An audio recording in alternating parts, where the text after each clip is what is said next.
هلو، انا ضحى. والفيديو بتاع النهارده هيكون DIY gift ideas، افكار هدايا سهله وبسيطه جدا ممكن تعملوها لاصحابكم او لقرايبكم او حتى لنفسكم، مش شرط ابدا تدوها لحد. اتمنى ان الفيديو يعجبكم وما تنسوش تعملوا سبسكرايب وثامز اب للفيديو ده، ويلا نبدا. تنويه يا جماعه، لو سمعتوا اي اصوات عادي جدا، ده الشارع عشان انا قاعده جنب البلكونه عشان النور. اول حاجه هعملها هي طاره بسيطه جدا وسهله قوي.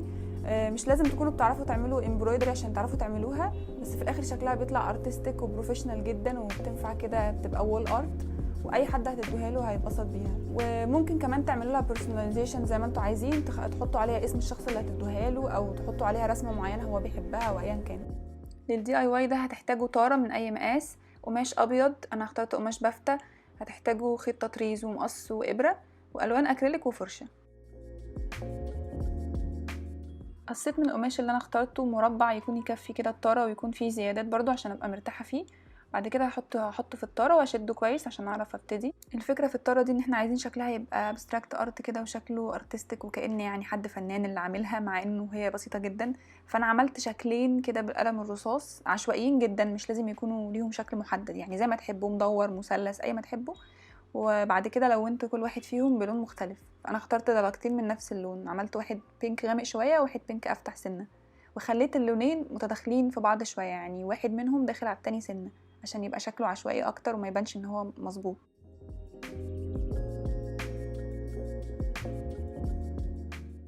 ما تبداوش تلونوا الشكل التاني قبل ما الاول ينشف خالص تماما عشان ما يخشوش على بعض، ويفضل لو لونتوا اللون الفاتح قبل الغامق علشان ما يبانش من تحتيه. هو الاكريليك بينت كده كده تقيل ومش هيبان، بس انا يعني حسيت انه لو عملتوا اللون الفاتح وفوقيه الغامق هيبقى احسن بكتير.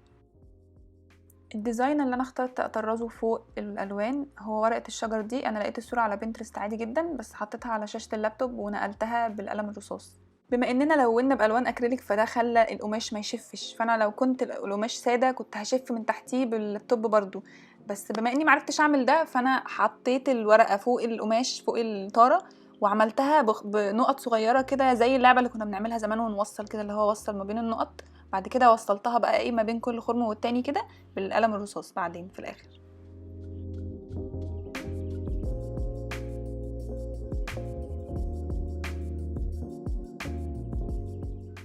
هبتدي بقى امشي على الديزاين اللي انا رسمته بالخيط. انا هعمل غرزه سهله جدا، اسهل غرزه في التطريز، اللي هي الباك ستيتش.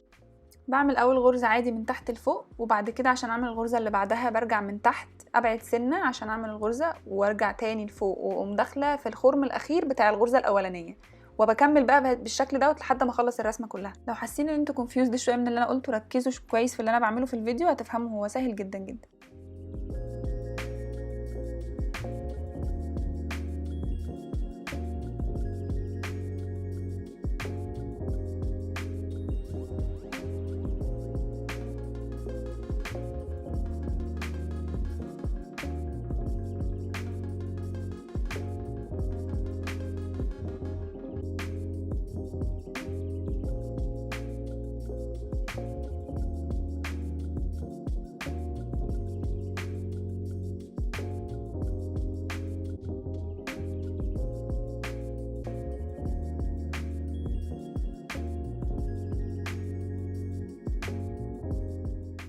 بعد ما خلصت بقى بيجي وقت تقفيل الطاره. في طرق كتير لتقفيل الطاره، بس انا اخترت الطريقه دي عشان انا عملت القماش طبقتين، فما كنتش هينفع الزقه بالشمع في الخطوه دي، فعملت غرزه عاديه اللي هي بنعملها ديت في تخيط اي حاجه.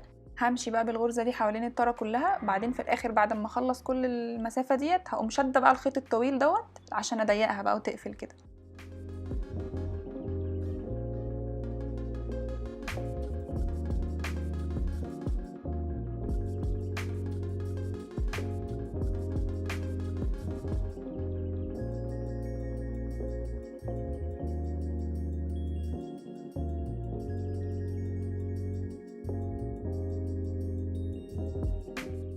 ممكن تقفوا عند الخطوه دي، بس انا عشان شكلها يبقى نضيف كده من ورا وبروفيشنال حبيت ان انا اعمل الخطوه دي. قصيت حته قماشه مدوره كده على قد الطاره من ورا، بعد كده هبتدي بقى الزقها بالشمع حته حته، يعني احط حته شمعه والزق القماشه، بعد كده احط كمان والزقها واشدها بقى في السكه وانا بلزقها لحد ما اخلصها كلها.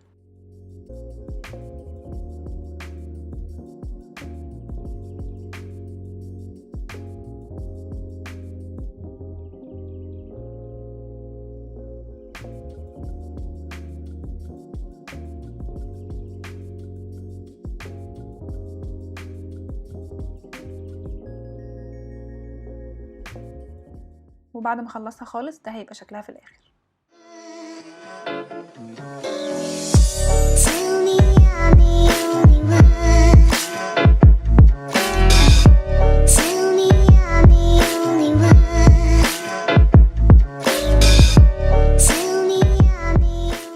تاني حاجه هعملها هي فون كيس سهل برضو قوي، وهو دلوقتي ترندي جدا جدا، بالذات البرنت اللي انا اخترتها. انا اخترت الكاو برنت، هي منتشره في كل حته على فون كيسز وعلى شنط وعلى هدوم، فانا حباها جدا وحبيت ان انا احطها على الكيس. وبرضو ممكن تغيروا البرنت دي تعملوها اي انيمال برنت تانية او اي شكل او اي رسمه تحبوها، لو انتوا يعني بتعرفوا ترسموا شاطرين في الموضوع ده. تحتاجوا هنا كفر تليفون شفاف، اتاكدوا ان ظهره يكون بلاستيك، اكريليك بينت اسود وسبراي بينت ابيض، فرش واي نوع تيب وكتر. اول حاجه هستخدم التيب ده علشان الزق الحروف اللي انا مش عايزه السبراي يجي عليها خالص.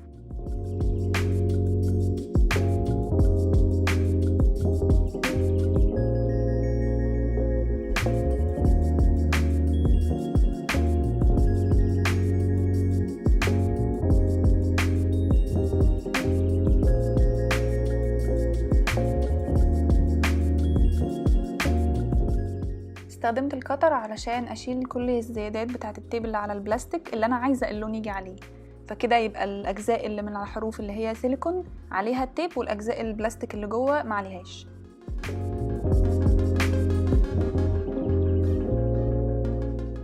بعد ما ظبطت الكفر وبقى جاهز انه يترش، اخدته بره في مكان مفتوح عشان السبراي ده مؤذي جدا جوه. رشيت اول طبقه من السبراي بينت الابيض ده، وتاكدوا ان انتوا بترشوا على بعد مناسب مش من قريب قوي علشان ما يسحش في بعضه. بعد كده بعد ما الطبقه الاولى نشفت رشيت الطبقه الثانيه. بعد ما السبراي نشف خالص شلت التيب اللي على الحروف، بصراحه كانت لحظه ساتيسفاينج قوي.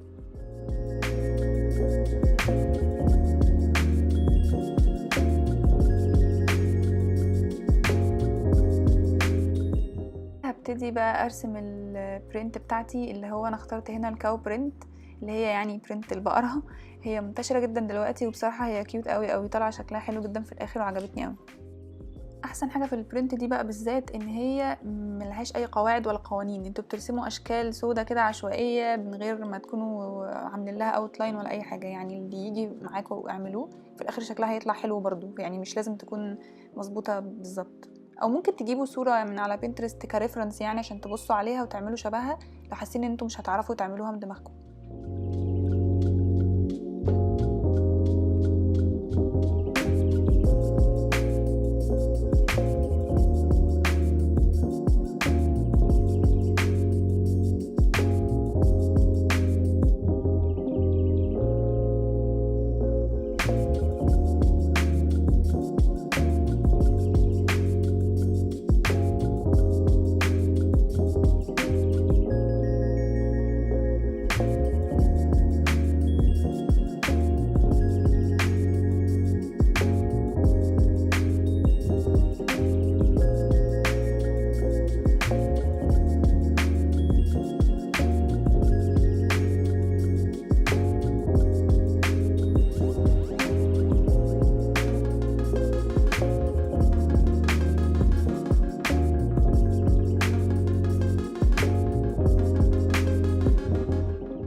الخطوه دي مش مهمه واوبشنال يعني لو مش حابين تعملوها، بس انا كان متبقي عندي فارنش دوت من الفيديو اللي فات اللي هحطه لكم دلوقتي في الاي اللي فوق دي لو عايزين تشوفوه، فعملت بيه بقى ايه على الحتت السودا بس، ما عملتش على الابيض لان هو كان اوريدي الفينش بتاعه بيلمع وشكله حلو، ما كانش لازم خالص ان انا احط عليه الورنيش يعني. ولما نشف ده بقى شكله في الاخر.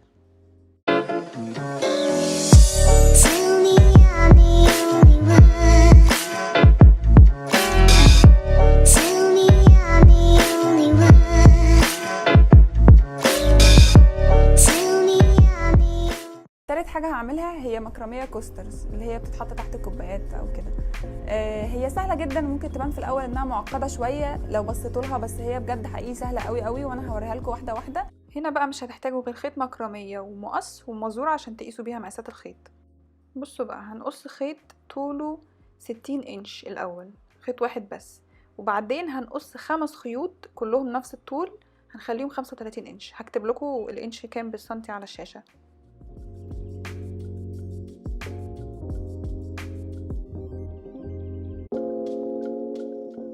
هنجيب الخيط الطويل اللي انا هسميه الخيط الاساسي عشان اعرف اشرح لكم عليه كويس، وهنعمل لوب كده او دايره صغيره في اخر الخيط طرفها طويل والطرف التاني قصير.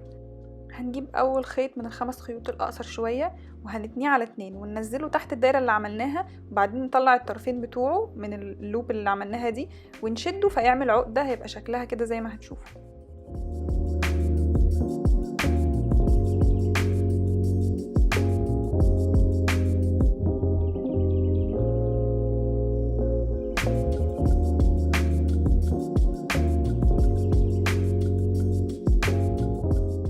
هنكرر بقى نفس العملية دي مع ال4 خيوط الباقيين، فيبقوا ال5 خيوط كلهم مربوطين في الدايرة اللي عملناها في الخيط الأساسي.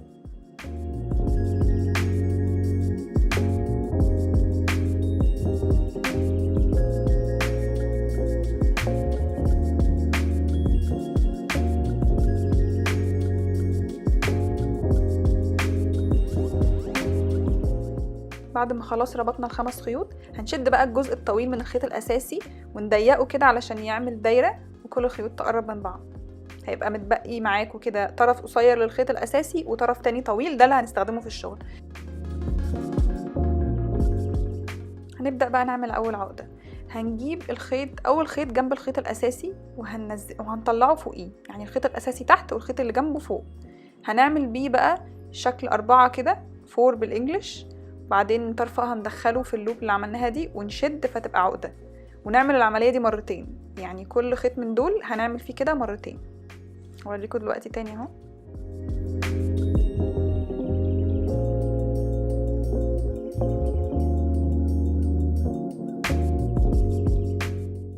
يبقى هنكرر العقدة دي مع كل خيط من الخيوط القصيرة مرتين، نربطه ربطة زي ما وريتكم، بعدين ربطة كمان، بعدين ننقل على اللي بعده، وهكذا بقى.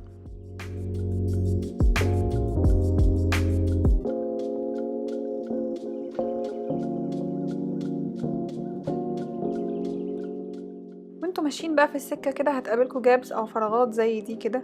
لما تقابلكوا بقى هتعملوا ايه؟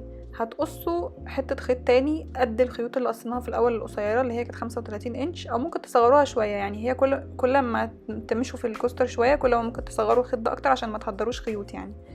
بس هنمسكها بقى ونتنيها على 2 زي ما عملنا بالظبط في اول حاجة خالص. هنتنيها على 2 وبعد كده نجيبها من تحت الخيط الاساسي برضو، وبعد كده بنطلع الجزئين بتوعها ندخلهم في اللوب ديت ونشد برضو فنعمل عقدة. بعدين نكمل عادي جدا، هتلاقوا بقى الجاب اللي موجودة دي اتملت بالحركة دي. هتكملوا بقى بالشكل دوت، وكل ما تقابلكوا جاب زي دي تاني هتكرروا الحركة دي تاني.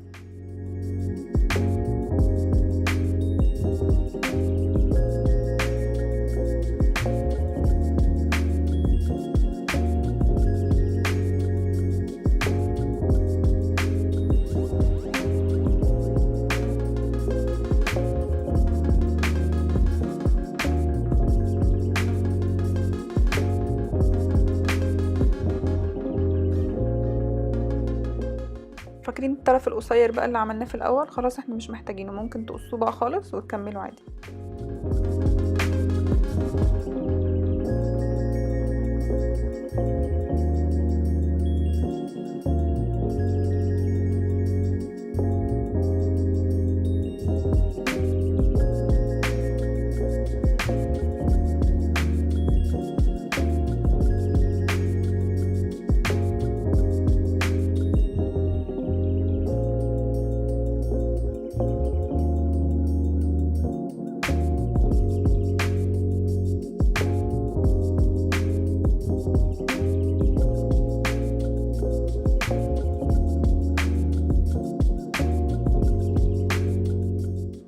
بعد ما توصلوا بقى للمقاس اللي انتوا حابينه، خلاص حابين توقفوا على كده وتقفلوها، هنجيب بقى الخيط الاساسي اللي احنا من ساعتها بنشتغل بيه وهنقصه نقصره كده، وهنعمل حاجه كده علشان طاقة ان كده من ورا يتدارى وما يبقاش باين، وكمان عشان يثبت وما يتفكش مني بقى بعدين.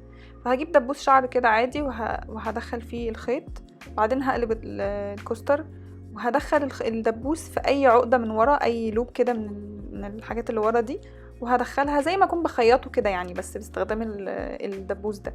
هدخله مرتين كده او 3 لحد ما يبقى كده خلاص سكيور تمام، وانا متأكدة ان هو مش هيطلع من مكانه.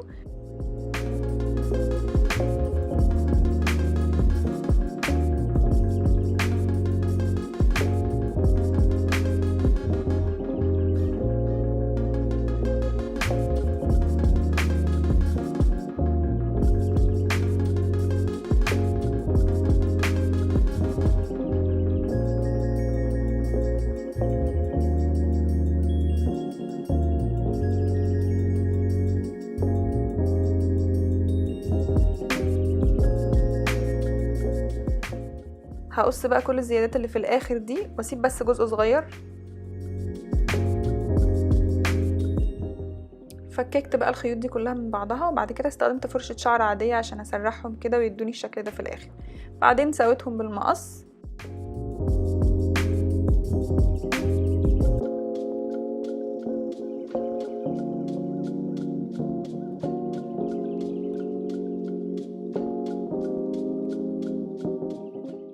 وده هيبقى شكلها في الاخر.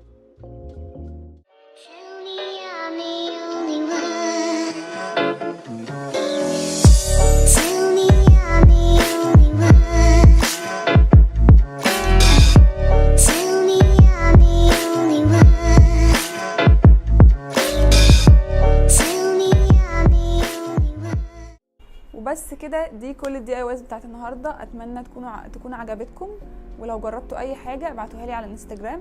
ما تنسوش تعملوا لي سبسكرايب وتتفرجوا على الفيديو بتاعي اللي فات لو حبيتوا الفيديو دوت، هحطه لكم في الاي اللي فوق.